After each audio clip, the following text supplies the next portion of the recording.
I lay on the bed and let the tears run freely. This was all too much. I feel like I'm losing my mind. I just can't seem to wrap my brain around the fact that werewolves are real, or so I'm told.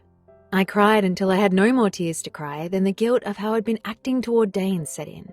I'd been an ungrateful, hateful bitch. That's not who I am. I glanced at the bedside clock and saw it was 4:45 in the morning. Slowly I stood and headed back to the living room, unsure if Dane was still there or not. All the lights were off except one, and I noticed Dane asleep on the couch. He barely fit, and I was honestly surprised to find him still there. I wonder why he didn't go to sleep in one of the other rooms since he had decided to stay. He looked peaceful, and I didn't want to wake him. "I'm awake," I heard him say gruffly, as I tried to tiptoe back to the bedroom. "Sorry, I didn't mean to wake you," I whispered. He sat up, stretching his arms above his head. My eyes scanned down his amazingly toned body as I started fantasizing about being tangled in those arms. Dane cleared his throat, dragging me out of my thoughts. I felt the heat rush to my face as I realized he caught me gawking. A smirk planted on his face. "Did you need something?" He stood, folding the small throw blanket he'd been covering with, and laid it neatly on the end of the couch. "I just wanted to apologize to you. Since you've met me, I've acted like such an ungrateful, and I swear I'm not usually like this." I felt so ashamed of my behavior, I struggled to make eye contact with him.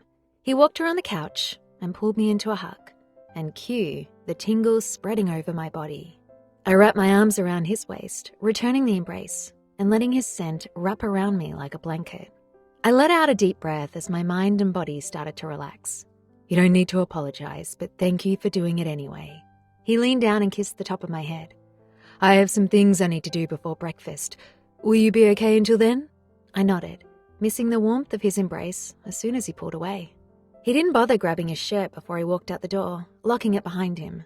I felt exhaustion taking over as I laid down on the couch Dane had just been sleeping on. His scent still lingered there, and I fell into a much-needed deep sleep. "Please call me Adria, dear. Where have you heard the word mate from?" she asked me. I laughed nervously. The first time I heard it was from my ex. Evidently, I'm not his mate, so I can't have his baby. And then Dane has told me a few times that I am his mate and I have nothing to worry about. His mother smiled at her son with understanding on her face. "Well, dear, a mate is our other half.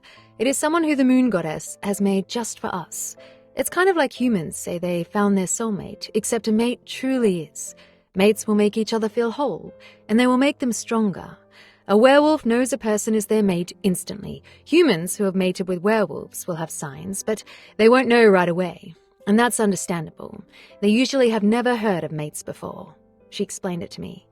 "So you knew I was your mate when you saw me in the diner?" I asked, looking at Dane. He just nodded his head. "But I didn't know you were human. You have the scent of a werewolf, though it is faint." I looked down at my plate, trying to process what I had just learned.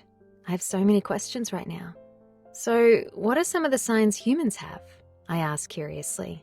"Oh, there are many, but the most obvious ones are the tingles or shocks when your mate touches you, and they have a way of calming you with just their presence." My eyes widened at her response. "Do you have either of these with Alpha Dane?" I looked at Dane, who seemed a little nervous about my response. "Yes, actually, I do," I answered her, never taking my eyes off Dane. A huge smile spread across his face as his eyes bore into me. Adria sighed, smiling. "I'm so happy for you all." She stood from the table. "I have some things I need to get done, but dear Dane will answer the rest of your questions. If there's anything you'd like to talk to me about, just tell him, and he will call me." She made her way around the table and gave me a quick hug before doing the same to Dane. "So, we're mates?" I asked him again once I heard the front door shut. Dane stood and reached out a hand to me to help me up. "Yes, we're mates." He led us back to the couch and sat down. I sat next to him with my legs folded. He gently rested his hand on my knee as he watched me intently. "Does that mean I can't ever leave here?" Hurt flashed through his eyes. "No, that's not what I mean. I will never force you to stay here or be with me. You can reject me." He trailed off, worry settling on his brows. "What happens if I do that? I'm not saying that I'm rejecting you. I'm just trying to understand," I clarified. "If it's done before mating and marking, then the wolf will survive, though they tend to be a little temperamental, and it does weaken the wolf. If it's done after the pair has mated and marked each other, then the chances of surviving aren't very likely. I just ask that you give me a fair chance before you decide if you want to reject me. Give me a chance to prove to you that I'm worthy." Dane looked at me pleadingly. "It doesn't bother you that I'm pregnant by another man? Another werewolf?" He shook his head. "No, it doesn't matter to me. If you decide to stay with me, I will raise it as my own." He has no idea what that means to me. To know that he already accepts my unborn child makes my heart swell.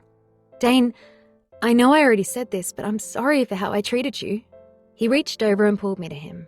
I laid my head on his chest and closed my eyes.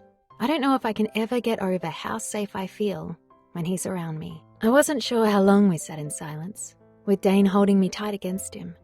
I just couldn't get over how right this felt. I wasn't used to someone caring for me like this.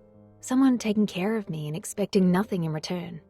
I'd only ever had myself to depend upon, and the thought of what this could be scared the shit out of me.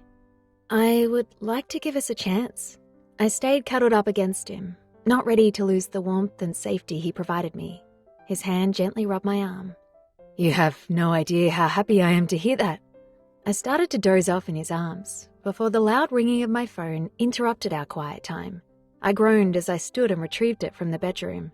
Kane Shelton. I stood frozen in place as I watched the name flash across the screen of my phone. Why is he still calling me? What the heck could he possibly want from me anymore?